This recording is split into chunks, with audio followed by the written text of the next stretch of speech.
Bienvenue dans le 9e épisode de podcast, le podcast de la WebBD. Je suis Japot. Et je suis Ia. Comment ça va, Ia? Bah ça va, et toi? Écoute, ça va très bien.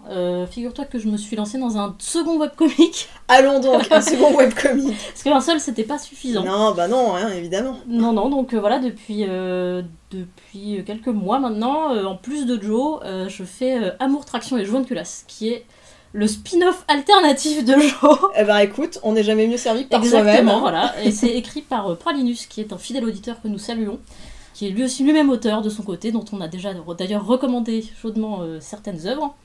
Et voilà, ça s'est fait comme ça. Et c'est le kiff, franchement. Franchement trop cool. On adore.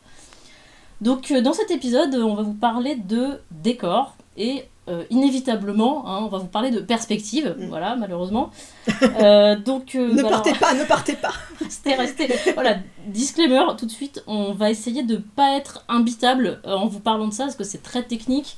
Et le gros défaut, c'est que parler de perspective sans pouvoir montrer des images, c'est un petit peu casse-gueule, donc on va essayer de pas être trop complexe, quoi. Oui, mais on va aussi essayer de démystifier un peu ça pour vous donner des astuces si vous-même vous avez du mal à vous lancer ou que ça vous fait peur. On n'est pas là pour vous mettre la pression. Voilà, on n'est pas là pour vous mettre la pression, on est là pour essayer de vous faciliter la vie. Exactement. Et d'ailleurs, à propos de décor et de perspective, il y a l'un des premiers trucs qui m'a un peu retenu mon attention quand je commençais à vouloir faire de la BD dans ma folle jeunesse. C'était quand j'avais lu L'Art Invisible, dont on vous a déjà beaucoup parlé, donc le livre de Scott McCloud qui décortique bien comment toute la bande dessinée ça fonctionne en tant que média. Il y a un passage qui m'avait marqué, qui juxtaposait ce que faisait Hergé avec Tintin et ce que font les auteurs de manga la plupart du temps. Ce qui est une audacieuse comparaison. Oui, mais qui en fait prend tout son sens. En fait, il expliquait que les personnages, souvent, il n'y a pas besoin d'avoir trop de détails sur eux parce que c'est aux lecteurs et aux lectrices de se projeter dedans. Donc, moins un personnage est détaillé, plus il correspond à Monsieur et Madame Tout-le-Monde. Alors que l'univers, les décors, c'est l'inverse. C'est-à-dire que plus votre univers est détaillé, plus il est palpable, plus on se projette dedans. Donc, c'est une très bonne remarque. Oui, voilà, c'est évidemment pas utile pour tous les types d'histoires, mais c'est vrai que les décors, ça m'intéressait pas trop à l'époque, et ça a commencé à me faire prendre conscience un peu de...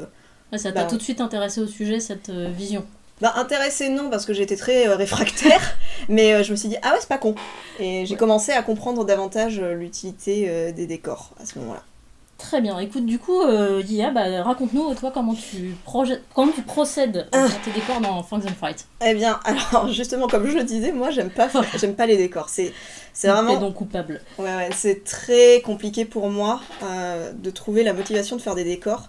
Donc, moi, mon but personnel, quand je fais des décors, parce que j'ai pas encore réussi à trouver le déclic pour prendre du plaisir à le faire, si jamais vous l'avez, partagez-le avec moi, s'il vous plaît. Donc, moi, mon truc, c'est essayer de faire en sorte que ce soit le moins pénible et le plus rapide possible. Et pendant longtemps d'ailleurs, ça m'a bloqué. Je me sentais pas légitime à tenter de faire de la BD parce que je savais que mes décors, ils étaient pourris et que j'avais pas envie de faire d'efforts pour les améliorer. Et il m'a fallu atteindre un certain seuil à force de pratique, en fait. Moi, j'ai pu pratiquer les décors dans le cadre de mon travail de storyboard, mais si j'avais pas eu ça, il aurait fallu que je me botte les fesses pour le faire de moi-même. Mais voilà, à force de recopier des décors, de faire les mêmes décors sous tous les angles, en fait ça a contribué à démystifier la complexité de la chose, parce que j'ai jamais réussi à passer par des cours de perspective hardcore, et là du coup à force de faire, en fait ça devenait un peu à moitié instinctif. Donc je dis pas que je sais faire de la bonne perspective, mais je dis que j'arrive à tricher et à faire croire que je sais faire de la bonne perspective. En fait, ton œil, t'as exercé ton œil. Ouais, c'est ça, j'ai exercé mon œil, j'arrive à faire des choses qui ont l'air cohérentes. Et c'est pas une énorme corvée comme ça pouvait l'être à l'époque où je comprenais pas, en fait. Parce que là, du coup, je sais à peu près où je vais, même si j'essaye pas de faire un truc nickel. Donc, une fois que j'avais atteint un niveau à peu près potable, même si pour moi c'était quand même du bas de gamme, hein, je me suis dit non mais c'est bon, parce que si j'attends davantage, je vais jamais me lancer. Donc maintenant, je vais faire mes décors dans ma BD, et j'améliorerai mes décors en les faisant dans ma BD. Est-ce qu'il n'y a pas de meilleur moyen Exactement. Donc j'ai quand même attendu d'avoir un certain confort, mais vous n'êtes pas obligé d'attendre ça, hein. Vous pouvez démarrer avec des décors que vous jugez honnêtement pourris, et puis ils s'amélioreront petit à petit, hein, voilà, c'est pas grave. Exactement. Vous êtes là pour vous entraîner. Donc voilà, comment je procède. Alors je fais mes rofs donc au crayon, comme j'ai déjà eu l'occasion d'en parler, et là c'est à peine esquissé.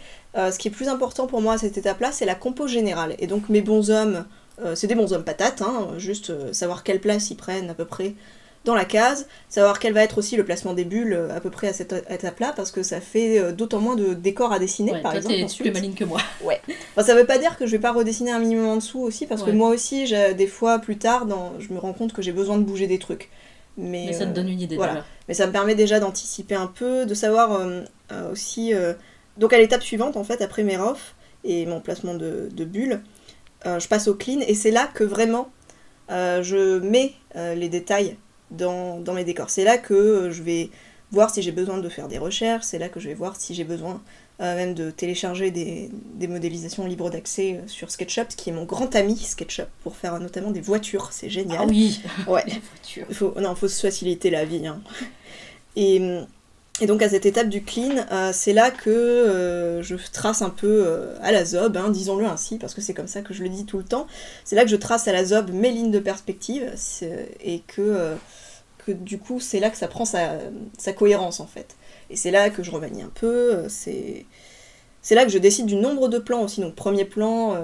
Ouais, tu hiérarchises ton espace ça je le hiérarchise à l'avance, parce que je vais pas coloriser exactement de la même façon selon les plans. Tout à fait, ouais. Parce que du coup, plus c'est loin, moins on le voit, moins il y a de détails, et généralement moins il y a de couleurs. Ouais.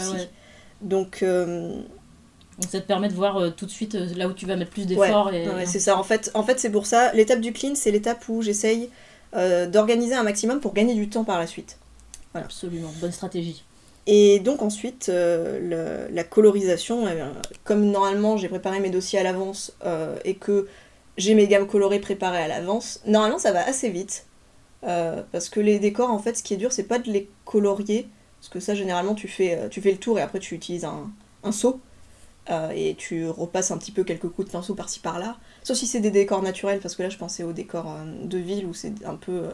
c'est des cubes et des cubes et des cubes. Les décors naturels, je m'amuse un peu plus dessus parce que je trouve ça plus sympa. Parce que, ouais, pour moi, le traitement est très différent entre la forêt et la ville. Parce que en forêt, il y a beaucoup moins besoin de réfléchir à la perspective, et du coup, je m'amuse davantage à qu'est-ce que je dessine, plutôt que comment je le dessine, si tu veux.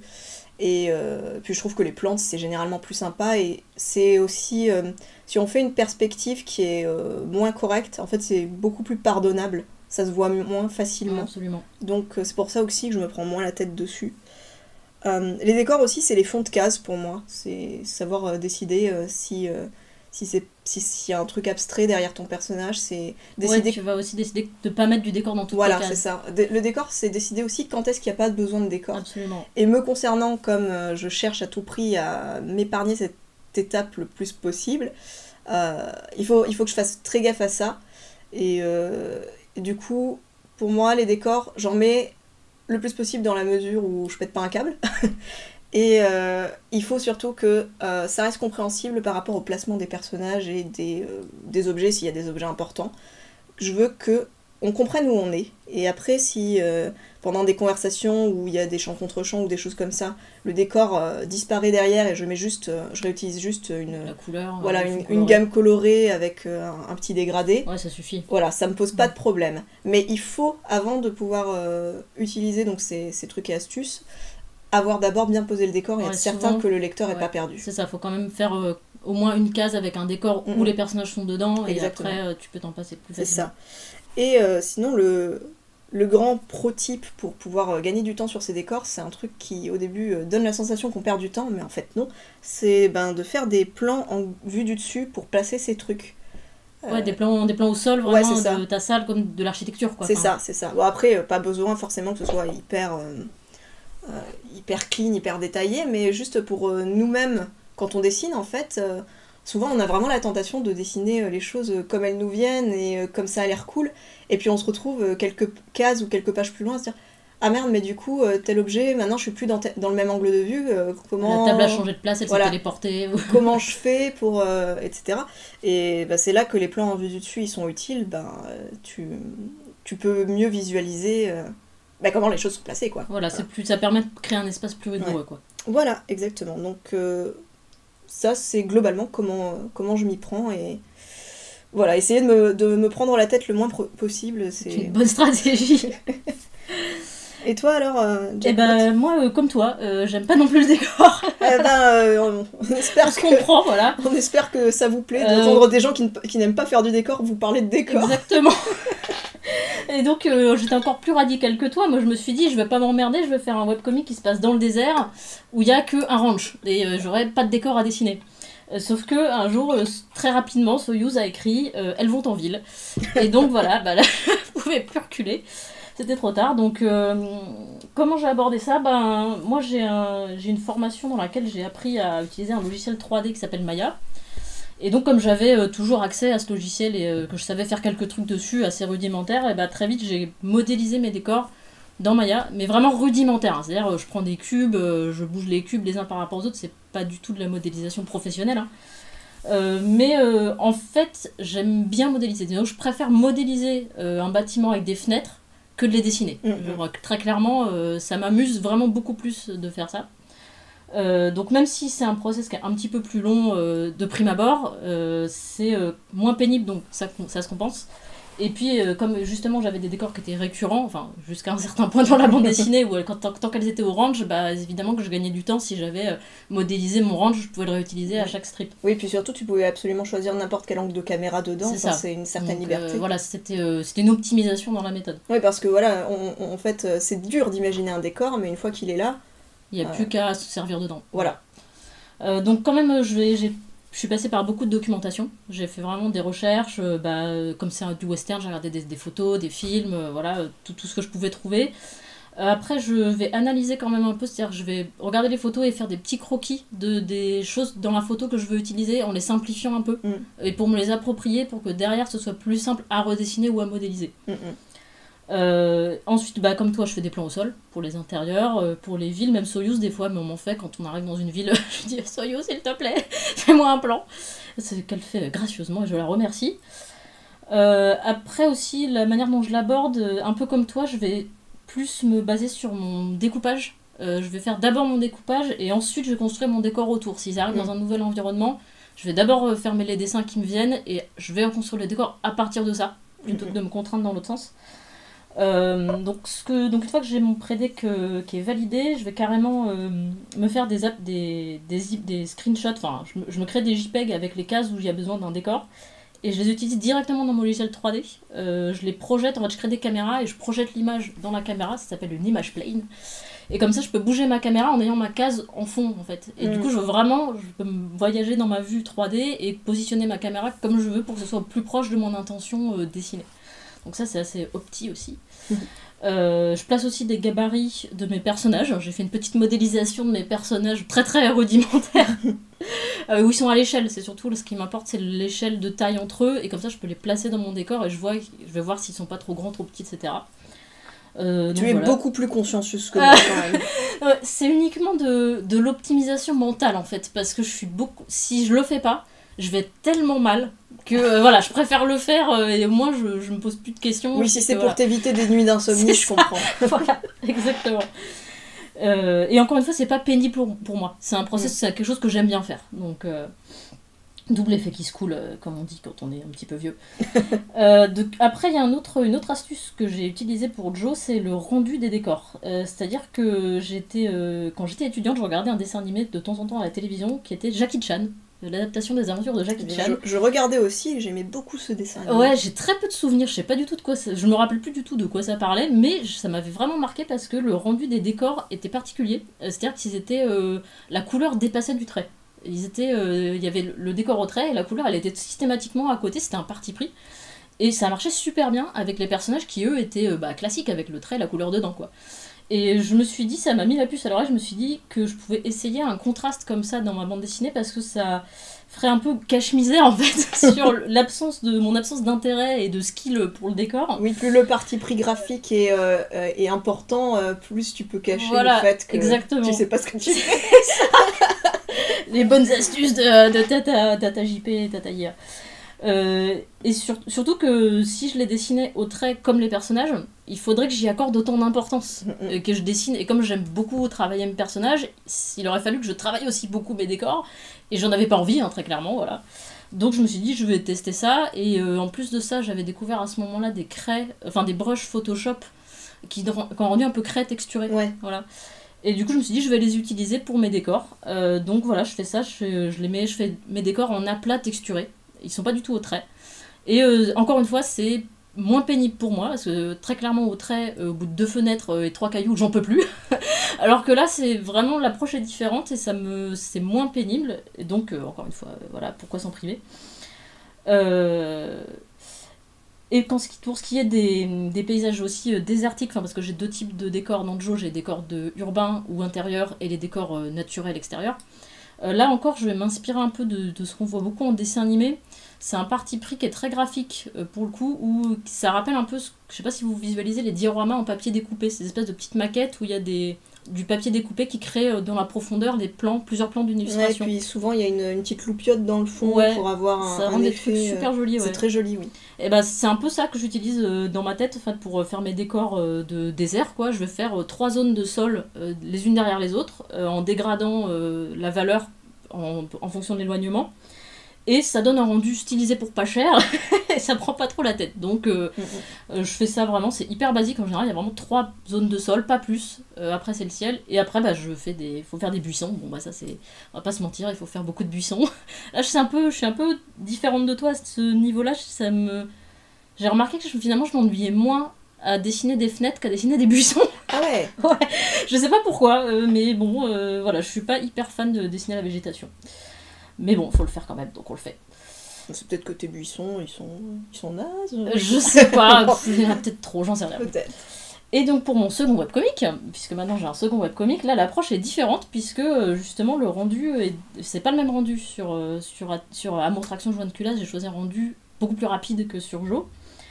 Et du coup les décors j'ai fait au trait, contrairement à Jo. Et donc là j'ai une approche un peu différente, j'essaye un petit peu comme toi de chercher qu'est-ce que je peux faire de minimum. C'est-à-dire à quel moment je peux m'arrêter et vraiment rien dessiner de plus et le décor est quand même narrativement correct. C'est-à-dire qu'on sait où on est. Donc si par exemple il y a un mur derrière les personnages, je vais juste foutre un bout de fenêtre dans un coin, c'est bon, c'est qu'il y a un mur, quoi, par exemple. Donc j'ai une approche qui est beaucoup plus schématique en fait et narrative surtout. Et par ailleurs, je n'hésite jamais à aller sur mon ami Google Earth ou même prendre des photos dans ma rue et carrément les utiliser pour les redécalquer. Voilà, j'ai vraiment aucun scrupule. J'ai aussi beaucoup pris de photos sur le site d'Ikea. Il y a beaucoup de décors qui sont vraiment des photos Ikea où j'ai décalqué la table, la fenêtre et puis j'ai rajouté des cadres. J'ai personnalisé un peu le décor en fonction du personnage aussi, ça m'aide un petit peu. Par exemple, Jo, elle est garagiste, alors je mets des voitures dans les cadres, quoi. Voilà. Et on sait qu'on est chez Jo. Voilà, donc c'est cette approche-là où j'essaye de vraiment le minimum et le schématique et le narratif, c'est vraiment mon leitmotiv. On accomplir le plus possible narrativement avec le moins d'efforts. Exactement, IA. Exactement. Donc voilà, c'était mon process. Du coup, donc on va maintenant vous faire comme à notre accoutumée, notre petit débrief général. Donc IA, je te laisse l'antenne. Eh bien, merci beaucoup pour cette antenne. Alors, en termes de... Donc vous aurez compris que nous, en termes de décor, on n'est pas fan. Et moi, me concernant, donc je sais pas si c'était ton cas aussi, JP, mais j'avais peur de faire des décors. Tu avais peur aussi, bon. Ouais, les décors, c'est intimidant. Et je pense qu'on est vraiment clairement pas seul dans cette catégorie. A priori, vous êtes possiblement un certain nombre à nous écouter, à être dans ce cas-là. Et donc, essayons un petit peu de nous attaquer à cette peur des décors. Alors, ça bloque beaucoup de gens pour commencer, mais déjà, selon ce que vous voulez raconter ou votre style, en fait, vous n'en avez pas forcément besoin, ou alors vous n'en avez pas forcément besoin avec beaucoup de détails. Si, par exemple, je pensais à un moment il y avait Lewis Trondheim, je crois, qui faisait des strips en 4 cases avec un petit personnage qui était genre une boule, et il avait, je crois, c'était bien le diable s'il y avait des objets dans le décor, et sinon les cases c'était des cases blanches, il me semble. Ça fonctionnait quand même. Voilà, et ça fonctionnait quand même parce que le propos... C'était plus dans le dialogue. Bon. Bah je crois, je sais plus si c'était dans le dialogue, mais si ça se trouve j'invente et j'ai complètement oublié, et c'était pas Lewis Trondheim ou quoi que ce soit, je sais plus, mais le fait est que c'était des petits trucs un peu cartoon qui étaient en 4 cases, et du coup il n'y avait pas besoin en fait de plus que ce qui servait le gag dans ces cases-là, enfin à chaque strip. Donc si vous partez sur quelque chose de ce genre-là, ou si vous partez sur quelque chose d'onirique où vous avez besoin que de trucs abstraits dans le fond, vous n'avez pas besoin de vous poser toutes les questions qu'on aborde là. Pourquoi vous nous écoutez? Non, il continue d'écouter. Ou alors sinon, si vous avez besoin de très peu de décors, bah déjà vous pouvez les copier-coller, vous pouvez les modifier très légèrement. Mon téléphone a fait bip bip, peut-être l'avez-vous entendu.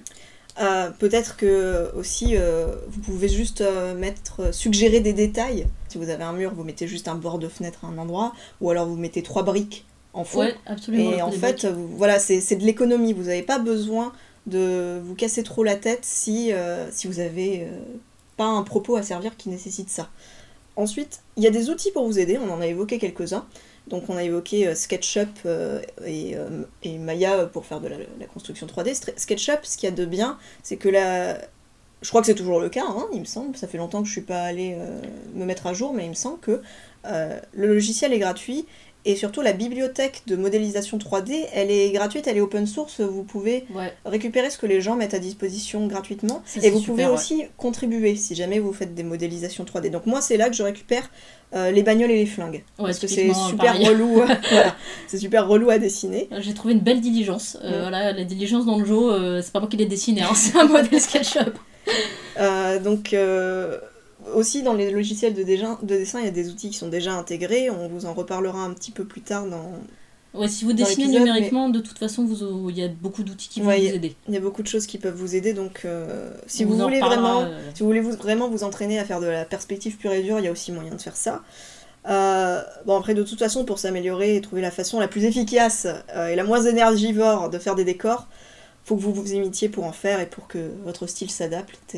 Ça va se faire empiriquement, comme le dessin de manière générale, voilà. De toute façon. Et remettons aussi un peu les points sur les i, quelque part. Le décor, ça reste un outil narratif. Ça servira votre propos dans votre histoire, donc si vous pouvez vous permettre d'y apporter de l'attention, c'est vraiment cool. Parce que vous pouvez raconter beaucoup de choses avec un dessin de décor. Et là, par exemple, je pensais à Blanche-Neige de Disney, donc, qui n'est pas un chef-d'œuvre pour rien, n'est-ce pas?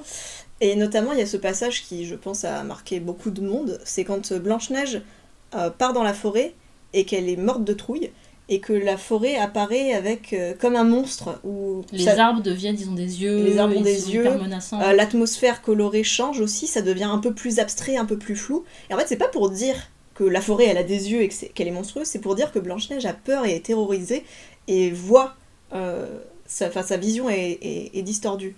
Et ça, c'est quelque chose qui est passé strictement par le décor. Enfin, ça passe aussi par l'animation de Blanche-Neige un peu, mais le dessin du décor raconte quelque chose sur l'état émotionnel du personnage. Exactement. Donc ça, c'est quelque chose qui n'aurait pas pu être accompli s'il n'y avait pas eu de décor. Et non seulement ça permet... par exemple, ça permet de raconter quelque chose. Ça permet de raconter quelque chose, là en l'occurrence avec un contraste entre comment le décor est dessiné d'habitude et un moment émotionnel chargé, mais aussi ça peut aider votre caractérisation des personnages et votre caractérisation de l'univers, avec, par exemple pour les personnages, c'est juste l'espace de leur chambre, qu'est-ce qu'il y a comme objet autour d'eux. Leur intérieur, s'ils ont un endroit où ils vivent, c'est très intéressant de se dire, ce personnage, je connais bien mon personnage, je connais bien ce qu'il aime, etc. Donc, du coup, comment est-ce que ça va se répercuter sur son environnement de vie ? Ouais, comment est-ce qu'il vit, quoi ? Qu'est-ce que ça dit sur lui ? Au lieu de dessiner juste un décor, vous commencez à vous raconter une histoire, en fait, qui est en rapport avec votre personnage, et ça rend le décor plus intéressant à dessiner, tout simplement. En tout cas, ça le rend plus intéressant à regarder, parce qu'on comprend des choses sur votre personnage en le regardant. Moi, j'ai toujours pas réussi à trouver ça sympa à dessiner. Ça viendra, Yéa, je te promets. Peut-être que ça viendra. Et la caractérisation de l'univers aussi, ça joue parce que ça peut raconter des choses qui sont pas expliquées dans le lore ou... Que vous dites pas que, par exemple, si vous avez un webcomic avec un univers fantastique, vraiment très différent, qui est pas du tout contemporain, etc., de la fantasy, tout ça, bah là, votre décor, il va raconter justement beaucoup de choses que vous avez pas forcément le temps de dire dans votre histoire. Que vous voulez pas mettre des pavés de texte qui expliquent tout votre univers, mais par contre, un dessin de décor, bah, implicitement, ça va raconter le niveau de technologie, comment ils vivent, bah, je pense au Seigneur des Anneaux, en fait. Tu regardes le décor de la comté, ça te raconte comment vivent les hobbits, tu regardes le décor des fonds-combes chez les elfes, enfin c'est totalement différent, donc c'est extrêmement narratif. Ouais, on avait discuté à un moment des Mad Max, et justement aussi, ouais. ça me fait penser dans un passage de Fury Road, donc les personnages parlent de cette oasis, la terre verte aux innombrables mers. Exactement, où ils veulent se rendre, et en fait, si on est attentif, on comprend avant les personnages qu'ils y sont parce qu'il y a un arbre mort. Ouais. Et c'est ça, c'est tout ce qui reste de l'oasis, et ça passe du coup, après ils le comprennent eux-mêmes, mais ça passe juste par le décor. C'est un truc qu'on peut percuter en tant que spectateur, et c'est poignant de se dire leur quête est vouée à l'échec. Ouais. Voilà, donc et Mad Max, les décors de Mad Max racontent beaucoup de choses aussi, encore une fois, puisque c'est un univers post-apocalyptique, donc tout ce qui, quand on voit les constructions faites de briques et de broc avec tout ce qui reste de l'ancien monde, etc., c'est des choses que les personnages racontent pas dans l'histoire, mais par le décor on le comprend. Donc voilà, n'oubliez pas que c'est pas que des trucs pénibles à dessiner, c'est quelque chose qui va vous aider à raconter votre histoire. Tout à fait. Donc maintenant je vais endosser mon costume de mère fouettarde et je vais vous parler de perspective parce qu'on est un petit peu obligé. Voilà, si vous avez, encore une fois, ça dépend de votre histoire, si tout se passe dans la nature, vous allez a priori pas trop avoir besoin de perspective, encore que. Car la perspective, qu'est-ce que c'est ? La perspective, c'est l'ensemble des techniques qui permettent de représenter un espace en 3 dimensions dans une image qui est donc plate. Donc en gros, c'est de la triche visuelle, c'est vraiment de l'optique. Et là où c'est un petit peu... il faut être quand même conscient, ce dont il faut être conscient, c'est que c'est pas parce que vous n'avez pas d'architecture ou de bâtiment que vous n'avez pas de perspective. Il y a littéralement de la perspective tout le temps. Même quand vous dessinez un personnage, il est en perspective, puisque c'est quelque chose en 3 dimensions, a priori. Bon, ça dépend de votre style, encore une fois, mais de manière générale, vous dessinez quelque chose qui est en volume, donc vous utilisez instinctivement, sans même le savoir, de la perspective. Et donc déjà, si vous mettez rien que deux personnages dans votre case, eh ben, il y a une perspective qui va s'en dégager. Instinctivement, vous avez créé un espace, vous avez mis 2 personnages l'un par rapport à l'autre, donc vous avez de la perspective, même si vous ne le savez pas. Et donc la clé de voûte de ça, la première chose que vous devez essayer de comprendre vraiment par rapport à ça, c'est le placement de votre ligne d'horizon. Donc la ligne d'horizon, qu'est-ce que c'est ? C'est la démarcation entre le sol et le ciel, ça correspond au niveau de votre regard. C'est vraiment une ligne horizontale, hein, littéralement, il n'y a pas de ligne d'horizon courbe ou quoi, c'est une ligne horizontale. Enfin, courbe, bon. Si vous voulez faire un effet de style, mais voilà. Si vous êtes débutant, on vous déconseille de commencer par là. Voilà, commencez pas par des fichailles, ça va être compliqué. Mais juste une ligne horizontale, si vous avez mis vos 2 personnages et que vous cherchez où placer cette ligne horizontale, ça va déjà vous aider à comprendre l'espace que vous voulez représenter. En fait. Et ça, c'est littéralement comment je commence mes roughs et mes cleans dans Fangs and Frights. C'est mes bons hommes sont placés, donc ils sont patates où ils commencent à être un peu plus détaillés, et la ligne d'horizon, c'est ce qui vient juste avant ou juste après, selon comment je fais ma compo. Mais pour moi, c'est les 2 éléments qu'il faut que je positionne en premier pour pouvoir justement les régler l'un par rapport à l'autre. Et donc ça demande un peu de rééquilibrage si besoin. Mais vraiment, la ligne d'horizon, elle est primordiale, elle détermine le point de vue du spectateur, et selon si vous la mettez basse ou haute, en fait, c'est ça qui vous permet aussi de choisir si vous avez des plongées ou des contre-plongées. Donc si vous avez l'impression que les plongées ou les contre-plongées c'est difficile, ça l'est pas tant que ça. Non, commencez par tracer une ligne horizontale, voilà. En fait, c'est déjà ça, c'est votre ligne d'horizon, elle va déjà indiquer ça.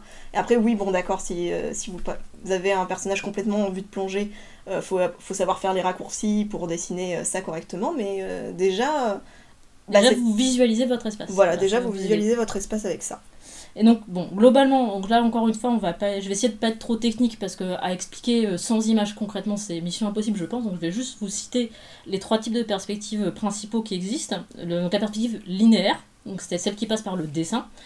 Donc, vous avez la perspective à un point de fuite, donc je pense qu'à peu près tout le monde voit ce que c'est. Vous avez une ligne d'horizon et vous avez un point au milieu, et toutes les fuyantes, toutes les horizontales fuient vers ce point. Ça fait une espèce d'étoile en fait, votre point de fuite. Donc ça c'est assez classique, on voit à peu près assez facilement à quoi ça représente. Là où ça se complexifie, c'est quand on commence à mettre 2 points de fuite. Donc là, les points de fuite ne sont plus dans l'image, en fait, ils sont à l'extérieur. Donc peut-être que vous avez en tête cette entreprise extrêmement pénible qui consiste à utiliser des règles extrêmement longues, à scotcher des feuilles sur les côtés de vos feuilles pour pouvoir atteindre votre point de fuite. On a fait ça, on est passé par là. On a été un peu trauma. Ouais, alors bon, je vous rassure tout de suite, ce n'est pas nécessaire. Ce n'est pas la peine de faire ça. Mais il faut savoir que ça existe, il faut connaître le principe. Donc les 2 points de fuite, donc vous avez 2 points de fuite de part et d'autre de votre image, ils ne sont pas dans l'image, et donc du coup vous avez des fuyantes vraiment des 2 côtés. Et enfin, le plus complexe, c'est là 3 points de fuite. Donc là, c'est quand on arrive sur des vues en plongée ou en contre-plongée, là, c'est les verticales qui vont commencer à fuir elles aussi vers un point. Qui va être, du coup, lui, il va pas être sur la ligne d'horizon, logiquement, il va être au-dessus ou en dessous, très très loin. Mais ça va donner des perspectives encore un petit peu plus réalistes. Parce que concrètement, dans notre vision, on a tout le temps 3 points de fuite. En fait, on s'en rend pas compte, mais concrètement, c'est ça. Mais la plupart du temps, là, 2 points de fuite, avec des fuyantes pour les horizontales et les verticales parallèles, ça fait le job. Voilà. Mais encore une fois, l'important dans la perspective, c'est pas que toutes vos fuyantes, elles rejoignent le point de fuite au poil de cul près, parce que, comme on vous l'a dit, c'est déjà pénible à faire. Donc personne n'ira vérifier ça, rassurez-vous, personne n'a assez de temps à perdre dans sa vie, du moins je l'espère. À part les profs de perspective. Voilà, et encore. Ce qui est important, c'est que le principe visuel de la perspective, vous l'ayez compris, et que votre perspective elle soit cohérente. C'est pas la précision qui compte, c'est la cohérence. Et tu parlais de professeur de perspective, mais moi j'ai eu un prof qui était très intéressant, parce qu'il nous a fait faire des exercices de perspective à main levée. C'est-à-dire, il nous disait justement... Faites une perspective à 2 points de fuite, mais n'utilisez pas les feuilles qu'on colle et la règle pour trouver la fuyante. Et il nous avait donné quelques tips un petit peu, mais surtout construisez-les à main levée.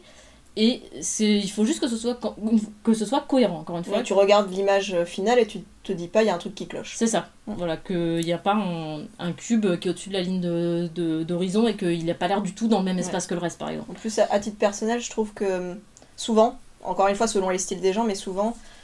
quand c'est des perspectives ou juste des lignes tracées à main levée, c'est un peu plus de vie aussi, ouais. Que quand c'est toujours un petit peu aseptisé quand c'est fait à la règle. Ouais, complètement.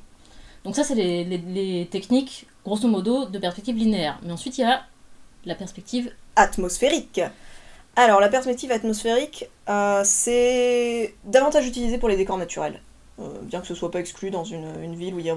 Concrètement, on peut l'utiliser partout, mais c'est ce qui va vous servir à représenter l'espace quand vous n'avez pas de bâtiment, en fait. Oui.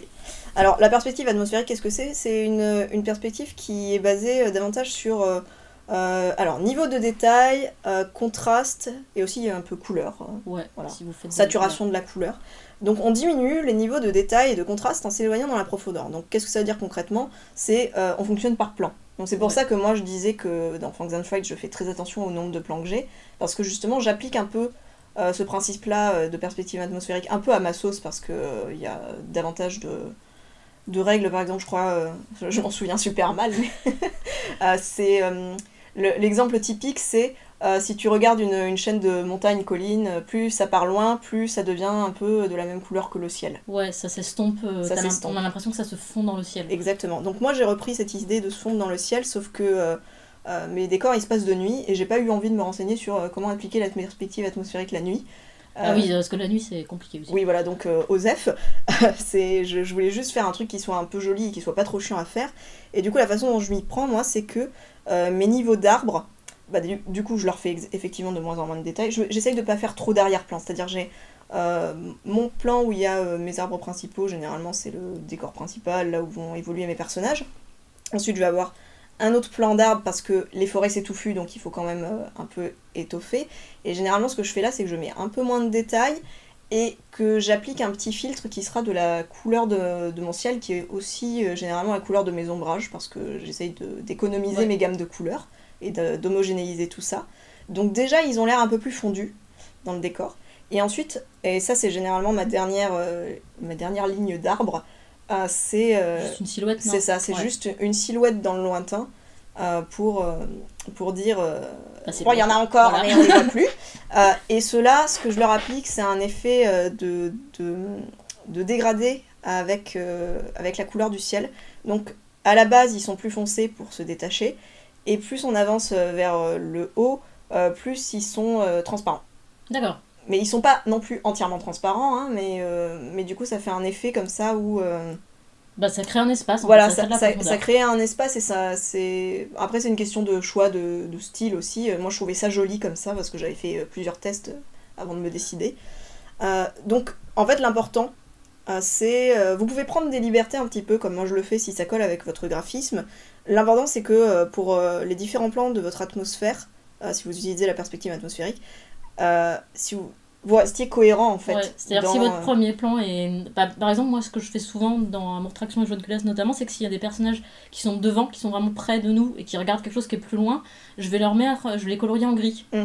Donc ça, bon, moi, c'est très dans Amour, Traction et Joie de Culasse, j'ai que en gris ou en blanc, enfin, donc j'ai pas de niveau comment dire, de trucs à régler à ce niveau-là, mais si vous faites un truc plus travaillé comme toi, où il y a de la couleur, bah, si votre premier plan est foncé, mécaniquement tous les plans qui s'éloignent devront être plus clairs. Vous Voilà. pouvez pas faire un plan qui est plus foncé s'il est plus loin. C'est un peu ça, il faut vous caler là-dessus. Vous vous dites, bah là, mon premier plan c'est ce qui est le plus foncé, plus détaillé, et je vais que dans un sens. En fait c'est ça, il faut que vous faites vos tests et ensuite à partir de ce que vous trouvez le plus sympa, Vous mettez de la cohérence. voilà, vous mettez de la cohérence, vous choisissez quelles règles vous suivez. Exactement. Et pour la nuit, moi ce que j'ai récemment un petit peu débroussaillé, enfin j'ai l'impression que ça fonctionne pas mal, c'est de faire l'inverse en fait, c'est-à-dire pour mes décors de nuit, là en ce moment dans Joe j'ai une scène qui se passe de nuit, et bah je fais l'inverse, c'est-à-dire que plus c'est loin, plus c'est sombre. Bah, c'est ce que j'ai Voilà, fait aussi. exactement, moi. et du coup je Pendant vais le X, ouais. je vais éclairer plus les premiers plans, et donc du coup je peux plus faire mon système de griser le personnage qui est en premier plan, je fais plutôt l'inverse quoi. Moi ça dépend parce que pour mes tout premiers plans, si c'est vraiment genre collé à la caméra et que je Oui, veux que il y a ça. l'espace devant, enfin l'espace où mes personnages évoluent du coup, bah il se voit bien, automatiquement le tout premier plan avec une branche d'arbre qui est devant, ça va être plus foncé. Ouais, c'est vrai. Ensuite ça va être plus clair et après je vais de nouveau partir dans plus en plus foncé. Mais ça c'est un cas, c'est pas une exception à proprement parler, mais c'est un cas spécial. Ouais. C'est dans l'intérêt de est-ce que ça sert la composition. Faut que ça aide la lisibilité. Voilà, aussi, est-ce que ouais. ça aide la lisibilité. Et là, en l'occurrence, si j'ai des trucs au premier plan qui aident à encadrer l'espace C'est vrai. où se déroule l'action, je trouve que c'est justifié. Pourquoi se priver? Voilà. Encore une fois, c'est de la triche. Mhm. Voilà. Donc voilà, sur la perspective, pensez surtout cohérence. Et je ne résiste pas à l'envie de vous citer, enfin de vous raconter un passage de Phaserted que j'aime énormément. Qui Avec les vaches. donc en gros la perspective, donc vous avez expliqué tout ça, mais simplement pensez tout simplement qu'est-ce qui est plus près de moi, qu'est-ce qui est plus loin, tout simplement. Rien que vous posez cette question là, ça vous aidera. Et donc dans Phaserted à un moment donné, Alors, Phaserted, c'est une série anglaise extrêmement drôle avec des années 90 je crois. ouais, c'est ça, c'est avec des curés qui sont sur une île et qui sont tous plus bracassés les uns que les autres. Exactement, qui sont complètement stupides. Et donc Phaserted le héros explique à Phaser Dougal, son co-prêtre, je sais pas comment dire. Enfin voilà, ils sont trois prêtres qui vivent là, et donc il explique à l'autre qui est un petit peu simplet, on va dire. Il lui montre des petites vaches des petites figurines de vaches, et il lui explique: regarde Dougal, celles-ci sont petites. Après il désigne la fenêtre, il dit: celles-ci sont très très loin. Et l'autre il le regarde: je comprends pas. Ça me fait beaucoup rire, mais techniquement il explique ce qu'est la perspective en fait. Donc voilà, c'était le. Oui, parce que c'est vrai qu'on ne l'a pas précisé, mais plus les choses sont éloignées, plus vous devez les dessiner petites. Voilà. Voilà, on est ici pour enfoncer les portes ouvertes. Oui. C'est notre devise à podcast. Non, mais n'empêche, tu dessines de plus en plus petit, tu dessines de moins en moins détaillé, tu dessines avec de moins en moins de couleurs, de saturation, ce que tu as décidé. Ben, vous avez déjà la perspective. Hein. Exactement. Du coup, maintenant, on va essayer de vous donner quelques petits exercices et astuces, parce que vous nous connaissez. On aime bien vous faciliter la vie. Donc déjà, si vous voulez vous exercer un petit peu à tout ce qu'on vient de vous dire, à exercer votre œil vraiment à comprendre la perspective. La perspective, il y a vraiment un palier de compréhension. C'est soit vous y comprenez rien, soit vous avez tout compris, en gros. C'est vraiment... Parce que c'est simple, c'est vraiment simple. Une fois qu'on l'a compris, on se dit mais pourquoi j'avais pas compris avant? Et après, il n'y a plus besoin de l'expliquer, quoi. Vous l'avez compris, quoi. Donc, l'exercice que je vous propose, c'est de tracer sur une ligne d'horizon. Donc, vous tracez une horizontale dans votre feuille. Et ensuite, vous essayez de dessiner des cubes par rapport à cette ligne d'horizon. Donc, je vous parle même pas de fuyante, je vous parle même pas de point de fuite. On oublie ça. Juste, vous dessinez des cubes en imaginant que cette ligne horizontale, c'est la démarcation entre le sol et le ciel. Et déjà, ça devrait vous aider à comprendre un petit peu comment l'espace fonctionne. Et je pense que c'est pas trop compliqué, pas trop taxant, donc vous pouvez essayer de faire ça. Et puis surtout si vos premiers tests vous loupez, mais c'est pas très long de refaire des cubes, donc Exactement. Vous pouvez tester à l'infini. Donc déjà, ça peut peut-être vous aider à comprendre le bousin. Après, ce qui peut vous aider, c'est de dessiner vos personnages dans des photos. Tout simplement, vous prenez n'importe quoi, votre salon en photo, vous prenez une photo sur le site d'Ikea, que sais-je, et essayez de mettre vos personnages dedans. Parce que ça va vous aider à visualiser vos personnages dans un espace. Parce que ça, c'est aussi très important. Encore une fois, on disait, c'est pas parce qu'il n'y a pas de décor qu'il n'y a pas de perspective. Mais voilà, je pense que ça vous aidera aussi à comprendre de quelle façon la perspective va impacter votre façon de dessiner le personnage. On a aussi parlé de la caractérisation. Oui, du coup, vous pouvez, si ça vous botte, parce que ça peut être un peu motivant comme idée, vous pouvez faire vous-même cet exercice de caractérisation et dessiner la chambre de votre personnage ou son salon. Lieu de vie principal, voilà. Voilà, mais sans votre personnage du coup, ou en tout cas vous le rajoutez après. Ouais, c'est intéressant. Mais comme ça, juste d'essayer d'en dire un maximum sur votre personnage à travers son espace de vie. Donc ça va beaucoup passer par ce qu'on appelle nous on appelle ça avec notre jargon les props, mais en gros c'est les accessoires. Ouais. Mais c'est vrai que rajouter des accessoires dans un décor, c'est aussi quelque chose qui démystifie le décor, qui le rend plus intéressant, je trouve, à aborder, moins chiant.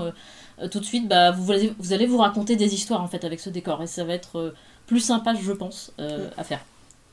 Et autre astuce issue de nos professions qu'on peut vous donner, qui, moi je pense que c'est l'un des trucs qui a le plus contribué à me démystifier un peu tout ça, c'est de dessiner des grilles à l'œil, strictement à l'œil, donc sans votre règle, avec juste un crayon à main levée, au sol et au plafond. Donc vous avez votre ligne d'horizon, et en fait vous faites une grille, donc comme je dis à chaque fois, à la zob, pour commencer... Vous imaginez qu'il y a un damier sur le sol, voilà, en fait. c'est ça, Et qu'il y a vous un dessinez carrelage. le damier. Et en fait ça vous aide ensuite à déjà, ça va matérialiser le sol. Ça vous aide à percevoir, ok, le sol il est comme ça, et si j'avais décidé de faire une ligne de fuite, elle serait un peu par là. En fait, sur votre grille, votre grille, le plafond, ça dépend de votre angle de vue, mais déjà rien que faire ça au sol, ça le matérialise, et rien que dans la façon instinctive dont vous allez tracer votre grille, ça va vous donner vos points de fuite que vous ne connaissez pas, que vous ne voyez pas, mais ils sont là en fait, ils sont indiqués par l'angle que vous donnez à votre grille. Ils sont suggérés. Voilà. Et en fait, il n'y a pas vraiment besoin de plus. Franchement, ça fonctionne super bien. En plus, ça vous permet de tout de suite checker si vos personnages ils sont bien les pieds dans le sol, ou s'ils sont dans un fossé, ou s'ils sont en lévitation.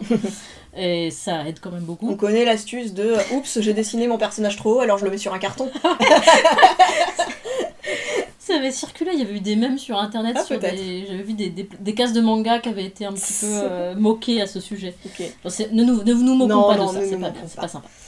L'autre astuce que j'avais reçue quand j'étais une jeune professionnelle toute fringante et encore bien terrorisée par tout ça, c'était mon chef de l'époque, Big Up Jojo si tu nous écoutes, qui me l'avait donné, et ça m'a beaucoup aidé, j'y pense souvent, et c'est une erreur effectivement qu'on fait beaucoup quand on est débutant dans la matière, c'est d'avoir une ligne d'horizon qui est trop haute. Et du coup on voit beaucoup du sol, ce qui est pas forcément intéressant selon ce qu'on est en train de raconter, mais en fait c'est surtout que c'est pas très joli, c'est pas très dynamique. Alors que simplement la baisser, systématiquement la baisser un petit peu, la mettre plus près du bas de votre image que du milieu ou du haut, ça va vous donner des compositions plus sympas. Ouais, ça semble peut-être pas évident à admettre là comme ça, mais je vous invite à tester de dessiner 2 fois sommairement le même décor, une fois avec une ligne d'horizon là où vous la mettriez normalement, et une fois plus bas, et voir ce qui se passe. À voir ce que vous en pensez. Enfin... Moi, je sais où je me situe maintenant. Et justement, tu avais fait un petit tuto il y a quelques temps. Exact. J'avais fait une tuto il y a plusieurs années pour une copine qui justement cherchait à comprendre un petit peu la perspective. Et moi, je venais de comprendre toutes les choses un peu dont on a parlé là. Et en fait, je me suis rendu compte que ce tuto que j'ai fait un peu n'importe comment, et ben, je l'envoyais à pas mal de gens, finalement, parce que je récapitulais de façon très simple et très décontractée en fait, comment faire pour faire semblant d'avoir compris. Et je pense que du coup, je vais le poster sur... on vous fera un thread Twitter sur le Twitter de podcast. Avec mon vieux tuto. Le tuto d'IA. Parce que ce sera plus parlant quand même que tous nos blabla, dès que vous aurez des images. Et puis surtout, c'est un tuto que j'avais fait dans le but de pas faire peur. Voilà. Donc il n'y a pas toutes ces images hyper compliquées avec des dessins extraordinairement détaillés où on les regarde et on se dit mais en fait je serais jamais capable de faire ça, et du coup on suit pas le tuto. Ouais. Donc à suivre sur le Twitter de podcast. Ensuite, donc, vous avez bien sûr, on a évoqué les logiciels 3D, donc rapidement, donc vous pouvez télécharger Blender, qui est un logiciel open source.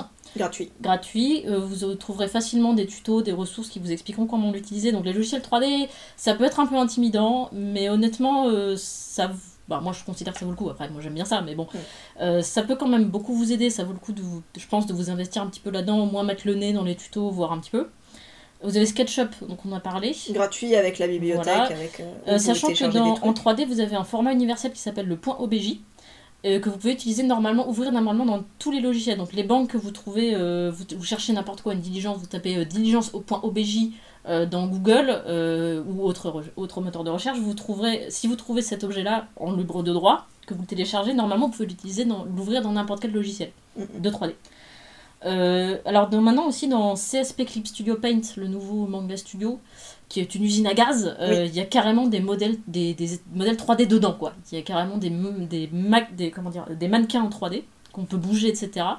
Il y a des banques de décors, enfin il y a des outils perspectives. Bon, moi je l'utilise pas, mais j'ai beaucoup d'amis qui l'utilisent. Ouais, j'ai beaucoup eu de retours à ce sujet aussi. Ça a l'air assez fou. Donc déjà si vous utilisez CSP, n'hésitez pas à jeter le nez là-dedans. D'ailleurs, des guides de perspective, il y en a maintenant dans à peu près tous les logiciels de dessin.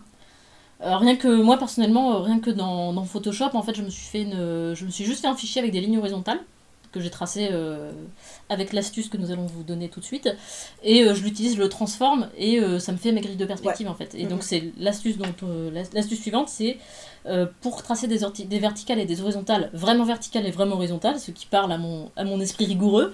Quel que soit le logiciel que vous utilisez, il y a quand même de grandes chances pour que si vous utilisez la touche Maj en même temps que vous tracez, ou Shift, voilà, ça va contraindre horizontalement ou verticalement votre tracé. Dans pratiquement tous les logiciels, il y a ça. Donc c'est très utile à connaître.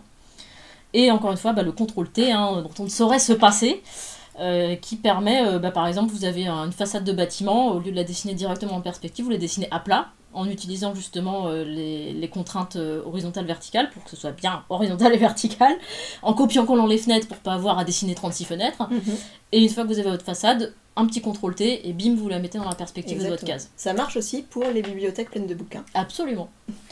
Donc voilà, encore une fois, ça c'est pour si vous travaillez numériquement, si vous travaillez traditionnellement, nous n'avons que à vous proposer de pleurer des yeux. Malheureusement, je connais pas les astuces là.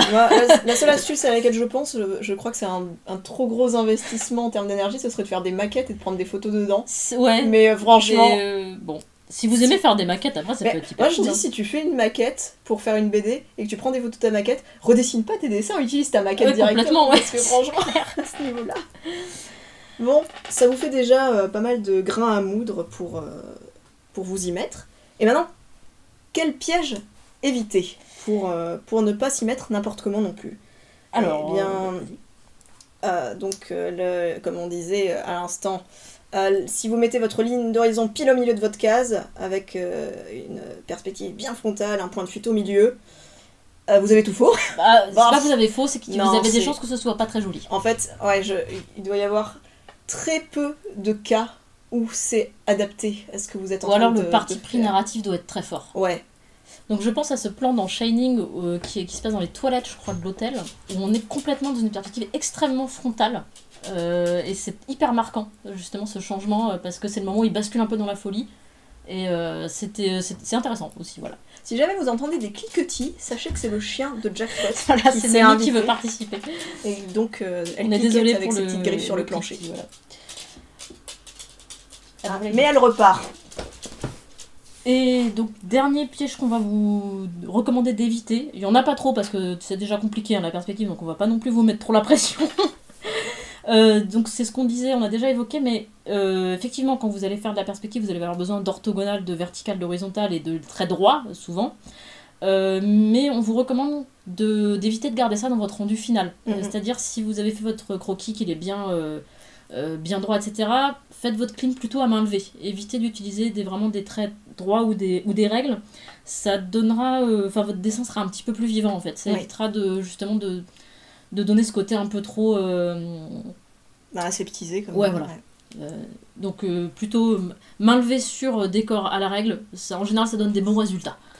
Aussi on a quand même un dernier Ah Pas oui, exactement un tout à piège, fait. mais un conseil. Dernier conseil, ouais. Ouais, c'est éviter le trop orthogonal ou le trop frontal ou le trop à plat avec votre ligne d'horizon bien horizontale. En fait, n'hésitez pas à la pencher un peu pour avoir Ouais. des plans plus dynamiques. Bon, évidemment, il faut que... Faut que ce soit adapté à ce que vous racontez, Voilà. mais tout de suite, penchez un tout petit peu votre image. Généralement, ça donne des compos vachement plus sympas. Ouais, ça dynamise de ouf. Ouais. Ça, c'est quelque chose que j'ai découvert extrêmement récemment. Et je peux vous dire que je l'ai un peu mauvaise de ne l'avoir découvert que extrêmement récemment. Parce que tout de suite, ça coûte pas cher et c'est hyper efficace. Il y a besoin d'aucun savoir supplémentaire, juste de penser à incliner au début. Ouais. Donc on vous recommande le plan penché. Oui. Voilà. Ouf. Bon, en conclusion... Est-ce que vous êtes toujours là? Vous avez pas tué. Oui, parce que si vous n'êtes pas là, c'est pas la peine que je fasse la conclusion. Ouais, bon, fais-la quand même pour ceux qui sont restés jusqu'au bout. Ok, bon, vous avez été sage, vous avez droit à la conclusion. Bon, donc c'est les décors, c'est une étape qui peut être effrayante. Effectivement, on avait beaucoup de choses à dire dessus.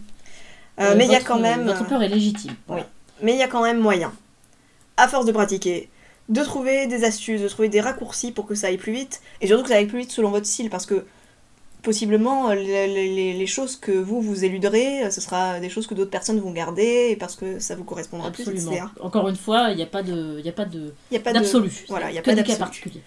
Mais du coup, pour trouver toutes ces astuces, il faut que vous vous lanciez, il faut que vous pratiquiez, parce que sinon vous ne le saurez jamais. Exactement. Qu'est-ce que vous devez faire pour gagner du temps sur vos décors? À vous de le découvrir. C'était l'épisode de podcast le plus utile. Du coup, on va, comme à notre habitude, vous recommander une lecture. Donc, pour cet épisode, on vous recommande Plume de Maïwenn. Maïwenn est une autrice que je connais depuis très longtemps. J'apprécie beaucoup le travail. J'ai même fait une bande dessinée avec elle d'ailleurs. On a collaboré, on a fait un petit one-shot il y a quelques années. Et donc, Plume, c'est son nouveau webcomic. Elle en a déjà fait pas mal. Elle a de la bouteille. Et donc ça raconte l'histoire des plumes, voilà, justement, qui sont des petits êtres un petit peu féeriques, un petit peu des petits elfes, lilliputiens en gros, qui vivent aux côtés d'oiseaux dans la nature.